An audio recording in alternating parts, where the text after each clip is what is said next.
그거를 지금 정한 이해입니다. 아시겠죠? 자, 그 다음에 이제 여러분들은 파생상품을 배우니까 이제부터는 소위 그 인더스트리 자겐 이런 표현도 알아두세요. 그 업계에서 쓰는 용어들을 이제 아셔야 돼요. 우리가 선물 계약을 이게 파생상품에 다 적용되는 겁니다. 선물에만 적용되는 게 아니에요. 어떤 계약을 사기로 약속한 사람은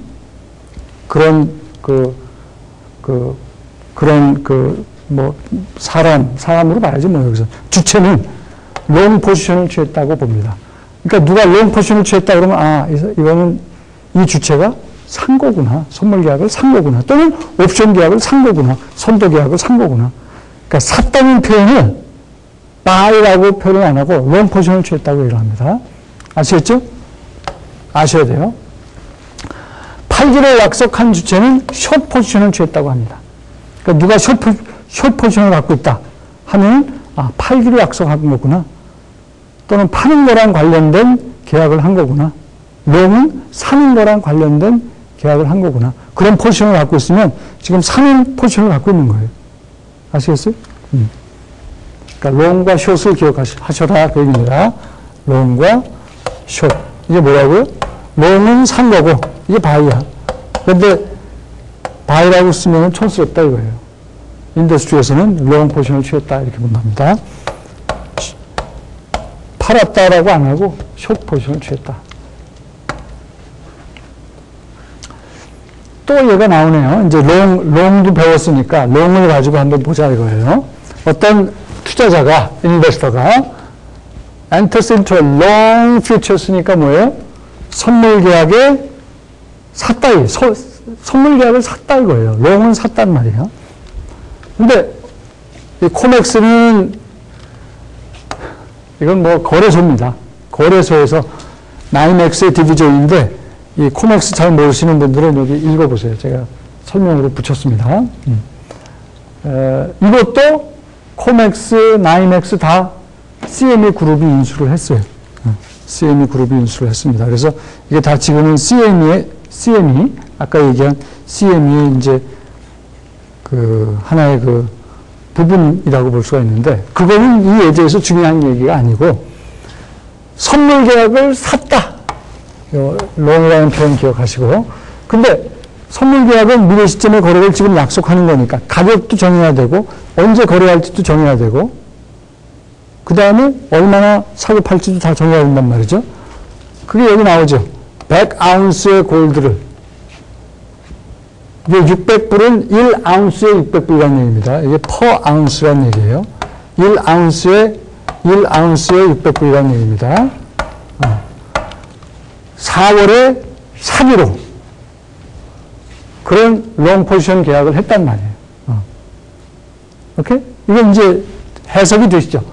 그런데 그럼 여기서 한 단계 더 나가서 금 가격이 4월이 돼서 약속한 날이 온 거예요. 금 가격이 615불로 올랐어요. 그럼 어떻게 될까요? 4월에 시장에서 살려면 1아운스에 615불에 돈을 주고선 사야 돼. 그게 그 당시에 4월의 시세야. 그렇지만 나는 그거랑 상관없이 1아운스에 얼마에 사기로 약속을 한 거예요? 600불에 사기로 약속을 했어요. 얼마나 많이? 100아운스만큼 많이. 그러니까 나한테는 이게 이익일까요? 손해일까요?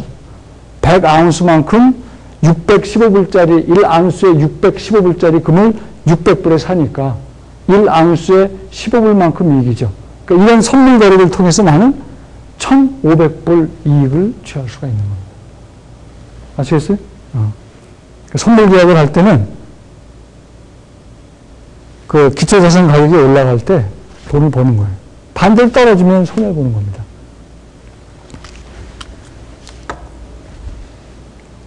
자, OTC 마켓이라는 건 뭐냐? 이것도 여러분이 아셔야 되는 중요한 시장인데, 아까 선물은 반드시 어디서 거래가 된다고 그랬죠? 이 마켓이 좀 기니까 이거를 줄여서 제가 지금부터는 마켓이라고 이렇게 줄여 쓰겠습니다. 이건 거래소 시장이라고 그랬어요. 거래소 시장은 뭐가 거래가 된다? 거래소 시장에서 퓨처스가 거래가 된다. 그 퓨처스는 반드시 거래소 시장에서 거래가 돼요.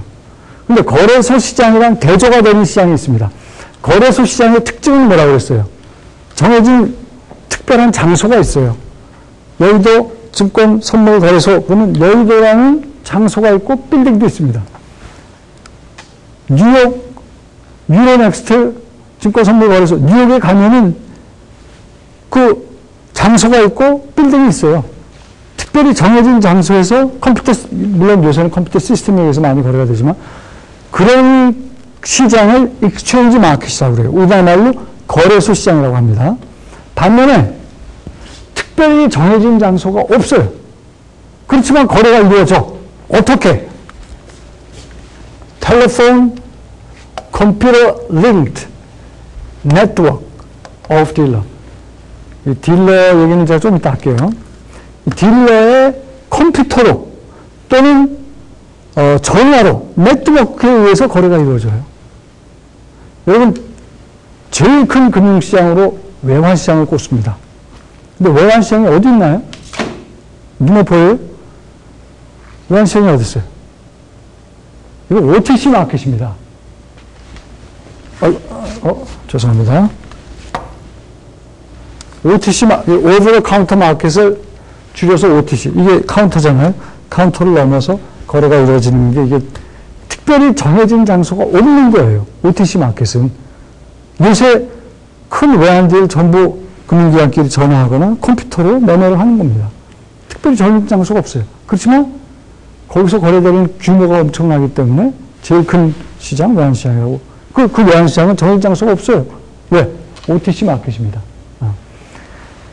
자, 선도나 수합이나 또 상당수의 옵션 같은 상품들이 익스체인지 마켓, 거래소 시장이 아닌 OTC 마켓에서 거래가 됩니다. 특별히 정해진 장소가 아닌 전화나 컴퓨터 네트워크에 의해서 거래가 이루어져요. 이런 시장이 OTC 마켓입니다. 아까 선물, 선도, 수합이 다 사촌지간이라고 그랬죠. 선물은 반드시 익스체인지 마켓, 거래소 시장에서 거래가 되는데 포워드랑 수합, 선도 수합은 이건 어디서 거래가 될까요? 이건 OTC 마켓에서 거래가 됩니다. OTC 마켓이 어디 있어요? 특별히 정해진 장소는 없어요. 대신 컴퓨터와 전화로 딜러를 통해서 연결된 시장입니다. 그들만의 시장이죠. 말하자면. 근데 이 시장이 이게 절대 우습게 볼 수가 없는 시장이 금융기관, 회사, 트레저러, 펀드 매니저들끼리 이렇게 연결된 시장이기 때문에 그 거래 규모가 굉장히 큽니다. 포워드 계약, 선도 계약은 당연히 OTC에서 거래가 되고 수합도 여기서 거래가 되고 옵션의 상당수도 OTC 시장에서 거래가 됩니다. 조금 전에 제가 예를 말씀드렸지만 외환시장의 대부분의 외환시장은 다 OTC 시장이에요. 채권도 상당수가 OTC에서 거래가 됩니다. 특별히 OTC란 뭐냐? 특별히 정해진 장소가 없다. 전화나 컴퓨터로 연결된 시장이다. 오케이? 자, 이게 이제 그림으로 보여드리는 겁니다. 이게 뭐예요? 이 선이? 이게 OTC 시장의 사이즈입니다.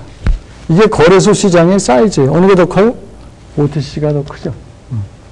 그러니까 거래소 시장도 사실은 굉장히 큰 시장인데 그거보다 규모 면에 있어서는 OTC 시장이 눈에 보여요? 안 보여요?